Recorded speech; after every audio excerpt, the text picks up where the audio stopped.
Hello and welcome to Rotted Reviews, and today is the 28th. It's the last day of February. I have one more Rotted request to get to, and after this, I'm going to be taking a little bit of a break. I don't know exactly how long. I don't know what the circumstances are. I could be making a review tomorrow for all I know. I'm just going to be taking it a little bit easier. Things in life have not been going as swimmingly as possible, and I need to take just a little bit of a step back and focus on the situations around me. So I'll still be doing reviews. I just don't know with what frequency. Regardless, today's review is a request that came from patron Catherine, who wanted me to watch and review the 2022 film, My Best Friend's Exorcism. And the reason that Catherine gave for this is because I wanted to give you a smile and a giggle. Okay, fair enough.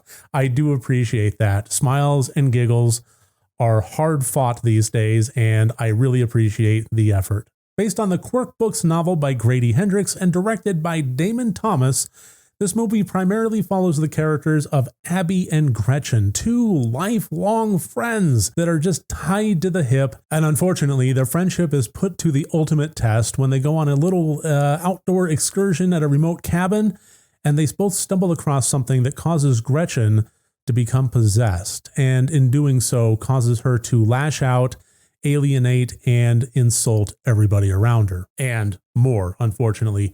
So Abby finds herself in a very, very unenviable place of feeling outcast from her own relationship and outcast from everybody else in her social circle as well. It's a very isolating feeling, and she has to overcome to try and help her friend that is doing nothing but pushing her away. So this was a halfway decent movie that I did enjoy. It was a bit of a fluff piece, but yeah, fun nevertheless. And I think it was the two leads that really stood out, especially Abby, played by Elsie Fisher, and Gretchen, played by Amaya Miller. Everybody else surrounding them was doing a fairly adequate job of, providing the support, but those two main characters and the performances of them really sold the friendship and sold the isolation that happened in the conflict that was surrounding them. So hats off to them for that. The one thing that I kept kind of recalling as I was watching it was Catherine's words, the smile and a giggle, because I was enjoying the movie, but I wasn't really smiling or giggling.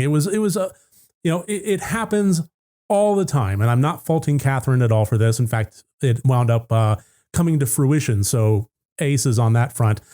But primarily, I would say for the first two acts of the film, I was kind of wondering where the humor was. And this is something that happens when you watch trailers, something that, you get told about a movie from a friend. Sometimes it's not necessarily that you get presented to it with inaccurate information. It's just that when you're told about something, or when you see a trailer about something, or when you read a blurb about something, or you watch a favorite horror YouTuber talk about something, you kind of form a little bit of a mental picture. And sometimes a film doesn't quite live up to that. It's just one of those human things surrounding it. So as I was watching the characters and enjoying this film and watching the conflict unfold, and honestly having my heart break, especially for the Abby character, and getting more and more pissed off at the Gretchen character in all the antics that she was doing to push Abby away, I was kind of wondering, where's the smile and the giggle? And then the last third of the movie happened, or at least the last portion of the movie, and smiles and giggles were abound. It really kind of found its footing in the comedy aspect of it. And I think it did it in a way that it didn't feel jarring, even though it did kind of add a little bit of a subgenre ramp up in that comedy. It never really felt like it was out of place. It simply kind of was the quirky element that was present throughout the film, kind of coming into its own, having that quirky front and center to actually go beyond quirky and actually provide some humor. And in that, I loved it. I mean, I loved the entirety of the film in its storyline. And then at the last part, I loved it for its humor.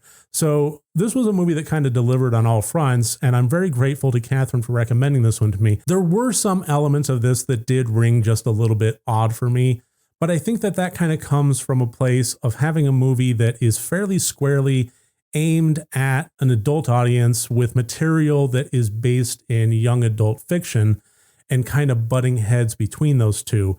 I encountered this also to a much greater degree and to a much more detrimental degree with the recent film, The Friendship Game. I think this one kind of touched on a lot of those same topics, but didn't quite devolve into the mess that the friendship game did.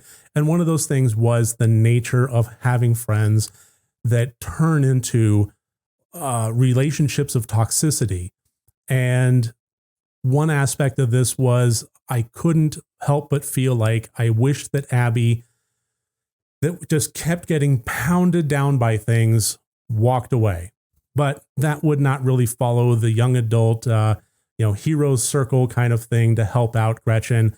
And that was an interesting element of this, is that concept. We don't really see it a whole lot these days, of demonic possession or hauntings and so forth, where the goal of it is the isolation.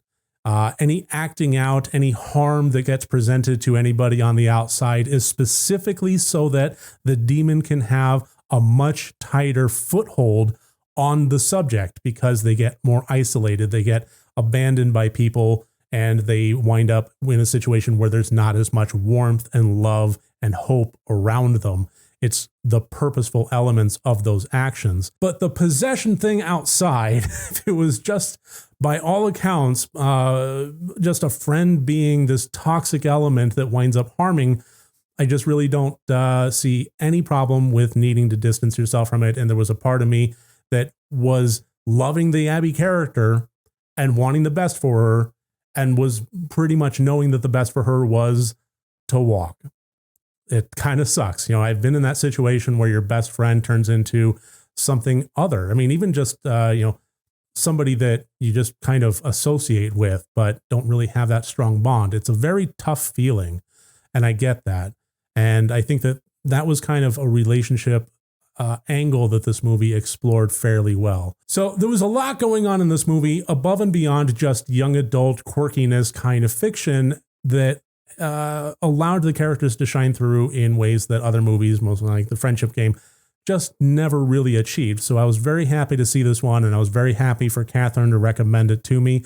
So I recommend it to you. It is quirky. It is a little bit odd. It's a little bit juvenile in places, but it is a bit of a fun, a bit of a thoughtful, solid horror movie. And it's available currently in Amazon Prime for anybody in America. Beyond that, I'm not sure, but if you're able to check it out, I can think of a worse way to spend a Friday night. So thank you very much to Catherine for recommending it. Thank you for watching this video. I do hope you enjoyed it. I'll see you sometime when I see you again. In the meantime, if you did like this, please click like and subscribe. And if you want to support me further, a super thanks or a Patreon subscription would be awesome. We have Discord benefits, watch parties, behind the scenes stuff, weekly vlogs, all sorts of great things. That should about do it. Thank you very much. Remember, next time you want to watch a horror movie, first make sure that it's good and rotted.